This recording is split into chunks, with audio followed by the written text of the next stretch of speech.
Zapp Electric Vehicles is run by a team of experts from the mobility industry on a mission to redefine the electric two-wheeler segment. Zapp's debut product, the i300, is an urban electric high-performance two-wheeler capable of traditional motorcycle levels of performance in a step-through format, making them easier to use and more fun to ride. Now, for this premium product and the company's premium direct-to-customer experience, customers ordering the i300 online will have their bikes conveniently delivered to their home or office by authorized Zappers, who will provide at-home inspection, service, and support throughout the vehicle ownership life cycle. And with me is Mark Kobal, the head of investor relations, to talk more about the company. What is the Zapp mission? I kind of briefly touched on it, but why is this important to you?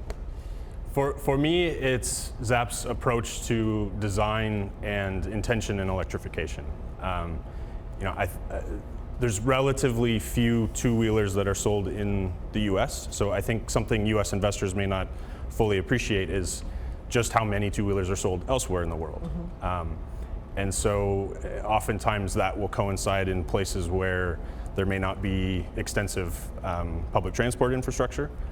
And so the i300 was really designed as an elegant solution to empower personal mobility in places like that. And then of course the addition of electrification on that brings in the benefits of zero tailpipe emissions and savings that get factored into total cost of ownership. Mm-hmm. Talk a little bit about charging it and kind of the logistics of the ownership. How easy is that, and how do you charge the vehicle? Charging. So I think range anxiety is probably the point you're getting at. So range anxiety was certainly something that was factored into the original design brief of the i300. As a result of addressing that as a primary concern, the focus was to create a vehicle with a battery that's both small and removable. Mm-hmm. And that facilitates being able to charge at any wall socket. So it removes the reliance on public or dedicated charging infrastructure. Right. And really it removes a hurdle both for adoption of EV, but also the ability of our company to grow and scale. Mm-hmm. People can, there's no needs to find dedicated charging infrastructure. You think about how we've become accustomed to times where we need to charge our phone or our laptop on the go. At a theoretical level, that makes the i300, the range of an i300 can last longer than a single charge because you can effectively charge plug it in anywhere. Yeah. At a practical level, the i300 was designed for urban mobility, so it's a bike to ride from Brooklyn into the city, not Brooklyn out to the Hamptons.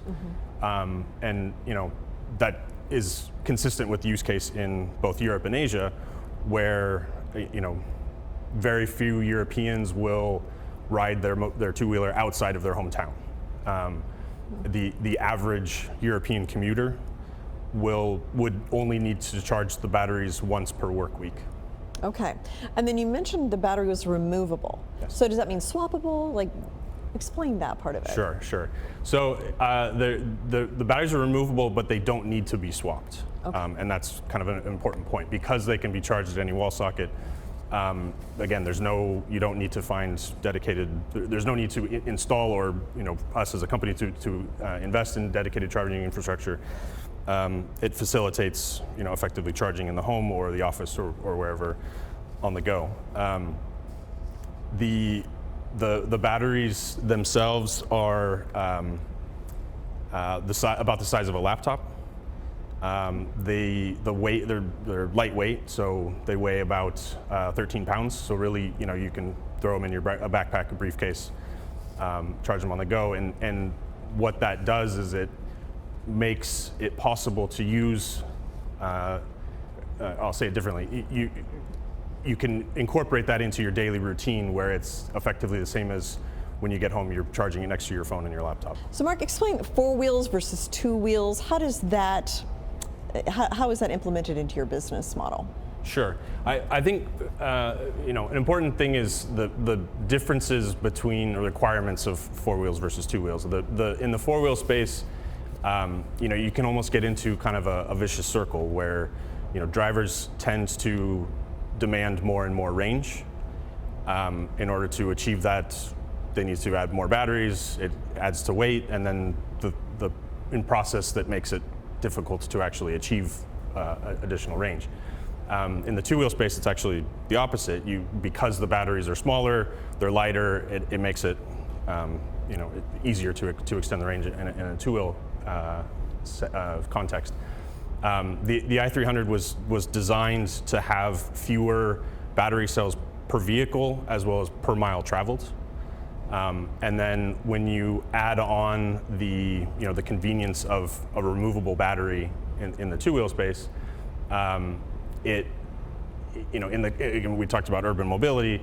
In the context of densely populated urban areas, it can be difficult to just at a practical level install enough infrastructure to be able to charge everyone's vehicles on the street, or swapping stations. And so having small, lightweight, removable batteries, we think is ultimately the better solution, and makes it more possible for people who want to go electric to do that in a way that's actually more convenient and costs less. No, it makes a lot of sense, and a lot of times the charging stations aren't working, so this gives somebody a backup for that. So, Mark, thank you so much. Thank you. Yeah, thanks.